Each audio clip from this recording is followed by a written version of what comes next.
Hi guys, मैं Ashok sir. आज आप लोग के सामने परामर्श कौशल एवं प्रविधियाँ जो कि आपके बीएड फोर्थ सेमेस्टर में दिया गया है, हम अब देखेंगे। इससे पहले हम लोगों ने देखा परामर्श प्रक्रिया क्या हो, वो समझ लिए। अब देखेंगे कौशल, परामर्श कौशल। तो परामर्श कौशल जो है ये इसके कई स्टेप होते हैं। कितने कौशल हैं ये देखते हैं। तो पहला हम देखते हैं संबंध कौशल। इसमें ये होता है कि जो परामर्शदाता होता है वो परामर्शग्राही से अपना संबंध मधुर बनाए, क्योंकि परामर्श जो कक्ष होता है अगर उसमें परामर्शग्राही प्रवेश करता है तो पहले ही भयभीत रहता है, तो उसका स्वागत, उसके भय को दूर करने के लिए उसका स्वागत मुस्कुराहट के साथ करना चाहिए ताकि उसका भय दूर हो जाए और अपनी पूरी बातें आपको बता सके अच्छे से। ठीक है, इससे समस्या का समाधान शीघ्र हो जाएगा। अब हम दूसरे बातें करते हैं, विचार विनिमय कौशल। कम्युनिकेशन अच्छा होना चाहिए परामर्शदाता का। अगर बात करने का तरीका अच्छा है, विचारों का आदान प्रदान अच्छा हो रहा है, तो समस्या है वो शीघ्र ही समाधान हो जाएगा।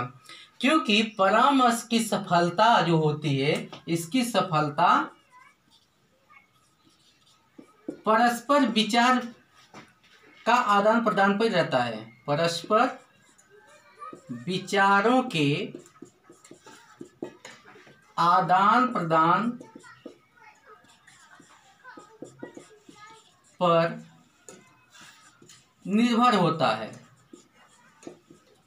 यदि हमारा संप्रेषण कौशल, विचार विनिमय का कौशल निपुण है परामर्शदाता उसमें, तो उसकी समस्या का समाधान भी बहुत शीघ्र होगा। अब हम देखते हैं श्रवण कौशल, यानी सुनने का कौशल भी परामर्शदाता इसमें निपुण होना चाहिए। कभी कभी होता क्या है कि परामर्श ग्राही यानी उपबोध जो होता है कभी कभी ऐसे बातें कह देता है जिससे परामर्शदाता उसको सुन करके अपना नियंत्रण खो देता है।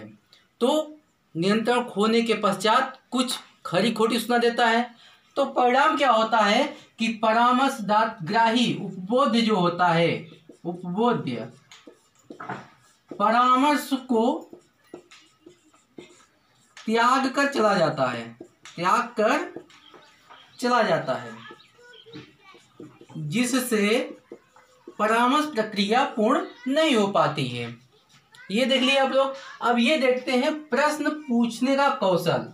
देखिए, परामर्श में प्रश्न पूछना बहुत महत्वपूर्ण है, क्योंकि यह आवश्यक ही नहीं उपयोगी भी है, क्योंकि इसी के माध्यम से हमें परामर्शदाता की समस्या जो है वो जानने के लिए मिलेगा कि परामर्शदाता का समस्या क्या है, वो हम उसको जान पाएंगे, तभी हम उसकी समस्या का समाधान भी कर पाएंगे।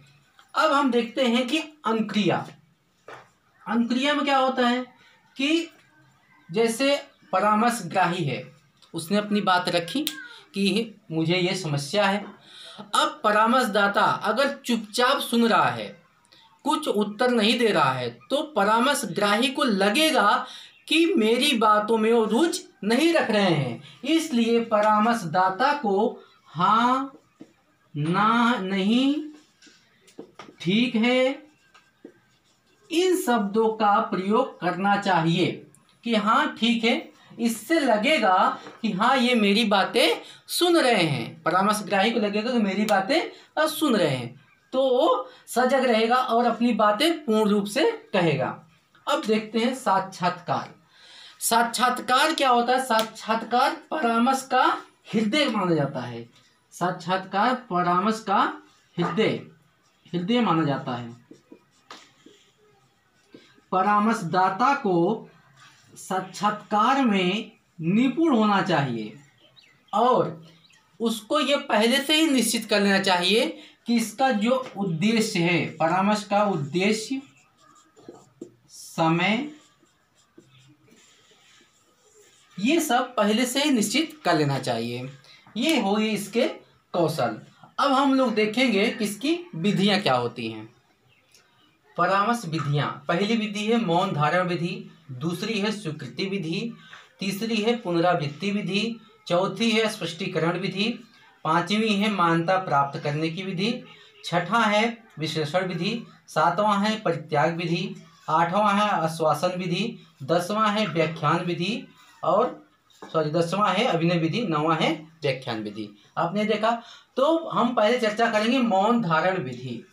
मौन धारण विधि का मतलब ये है कि जब परामर्शदाता बगैर किसी टीका टिप्पणी के परामर्शग्राही की बात धैर्यपूर्वक सुन लेता है तो इस विधि को मौन धारण विधि कहते हैं।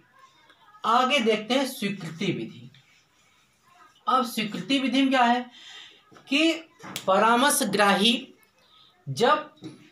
परामर्शग्राही अपनी समस्या परामर्शदाता के समक्ष प्रकट करता है और परामर्शदाता उसके विचारों को सुनने के बाद अगर बोलेगा ठीक है, अच्छा है, इस ढंग का प्रयोग कर, इस शब्दों का प्रयोग करके उसके विचारों को स्वीकार करता है तो उसे स्वीकृति विधि कही जाती है। अब हम बात करेंगे पुनरावृत्ति विधि। इसमें देखा जाए पुनरावृत्ति क्या होता है कि उपबोध द्वारा यानी परामर्शग्राही द्वारा कहे गए कथन को दोहराना होता है। सपोज मान लीजिए कि कोई बच्चा डॉक्टर के पास गया, काउंसलर डॉक्टर के पास गया और अपनी बातें रखा, अपनी समस्या। मान लीजिए डॉक्टर ने पूछा कि क्या प्रॉब्लम है आपको, तो उसने बताया कि मैंने कल 4 समोसे खा लिए थे। तो क्या करेगा कि जो इसने कहा कि मैंने कल 4 समोसे खा लिए थे, उपबोध ने कहा ये, तो परामर्शदाता उपबोधक भी वही शब्द को कहेगा, अच्छा तो आपने कल 4 समोसे खा लिए थे। तो जब इस ढंग का उसकी बातों को दोहराएगा तो उससे उपबोध को ये जानकर खुशी होगी कि मेरी बातों को बहुत अच्छी तरीके से सुन रहा है और उसकी समस्या का समाधान भी शीघ्र हो जाएगा। अब हम चलते हैं स्पष्टीकरण विधि। इसमें क्या होता है कि परामर्शदाता और परामर्शग्राही दोनों की बातों का स्पष्टीकरण होना चाहिए। यानी यदि परामर्शग्राही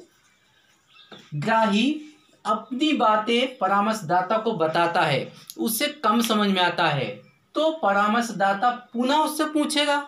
तभी जब तक दोनों की बातों का स्पष्टीकरण नहीं होगा तब तक उनकी समस्या का समाधान नहीं हो पाएगा। अब हम देखते हैं कि मान्यता प्रदान करने की विधि।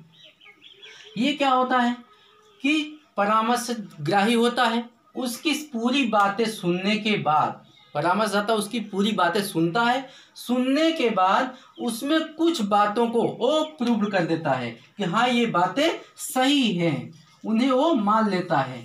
तो परामर्शग्राही को भी वो बात जानकर खुशी मिलती है कि हाँ ये बातें मेरी सही हैं, तो इससे भी समस्या का समाधान जल्दी हो जाएगा।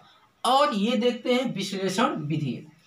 ये क्या होता है कि परामर्शदाता को चाहिए कि उन्हीं बातों का विश्लेषण करे जो परामर्शग्राही द्वारा कहे गए हों, न कि वो किसी दूसरे बात को तोड़ मरोड़ कर उसका विश्लेषण करे, जिससे उसके मन में नकारात्मक विचार उत्पन्न न हो।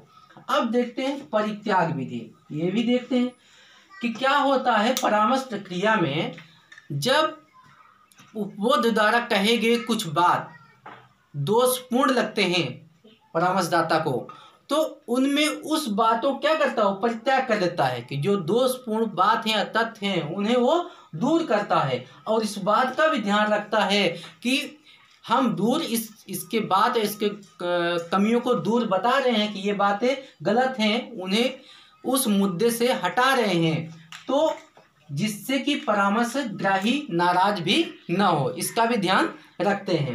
अब हम रखते हैं आश्वासन विधि। उनके अंदर नकारात्मक विचार ना हो, निराशा ना हो, इसलिए आश्वासन विधि का प्रयोग करते हैं। आश्वासन विधि में यह होता है कि उन्हें आश्वासन दिया जाता है कि आप निराश मत होइए, आपकी समस्या का समाधान अवश्य होगा। जैसे बालक डॉक्टर के पास जाता है, कोई बालक गया तो डॉक्टर हमेशा क्या कहता है, नहीं आप टेंशन मत लीजिए, आप ठीक हो जाएंगे। तो इस प्रकार आश्वासन दिया जाता है। और अब देखेंगे हम व्याख्यान विधि। शिक्षा जगत में व्याख्यान विधि बहुत लोकप्रिय विधि है। यानी ये प्राचीन काल में भी शिक्षा जो दी जाती थी व्याख्यान विधि द्वारा ही दी जाती थी। अभी भी माध्यमिक स्तर से लेकर विश्वविद्यालय स्तर तक व्याख्यान विधि, इस शिक्षण विधि का प्रयोग किया जाता है शिक्षकों द्वारा। तो व्याख्यान विधि का उपयोग प्रायः सामूहिक परिस्थिति में किया जाता है, क्योंकि इसमें जो सुनने वाला होता है, श्रोता होता हो, निष्क्रिय होता है। इसमें एक फायदा भी है, यानी कह सकते हैं इसके गुण है, इसमें श्रम और समय की बचत होती है, समय की बचत होती है। सीधी सी बात है, जब एक ही व्यक्ति अपने विचारों को कहेगा तो इसमें समय भी कम लगेगा और श्रम भी कम लगेगा, और श्रवण क्षमता का विकास होता है, यानी सुनने की शक्ति बढ़ती है, और ध्यान केंद्रित करने में भी सहायता प्रदान होती है, सहायक होते हैं। अब हम देखते हैं कि अभिनय विधि। इसमें क्या होता है कि कभी कभी परामर्शदाता को उपबोध की समस्या को जानने के लिए या प्रकट करने के लिए कुछ अभिनय भी करने पड़ते हैं, ताकि वो अपनी बातों को अच्छे से रख सके। इसलिए परामर्शदाता को अभिनय में भी निपुण होना चाहिए। उसे कुछ हास्य, जैसे कोई बातें हुई उसे हास्यपूर्ण भी करना चाहिए, ताकि वो अपनी बातों को अच्छी तरीके से रख सके, उसके अंदर भय ना हो, इस ढंग का भी आप व्यवहार करना चाहिए। ठीक है, ये हो गए आपके परामर्श विधि। अब हम लोग मिलेंगे नई ऊर्जा के साथ, नए टॉपिक के साथ। धन्यवाद।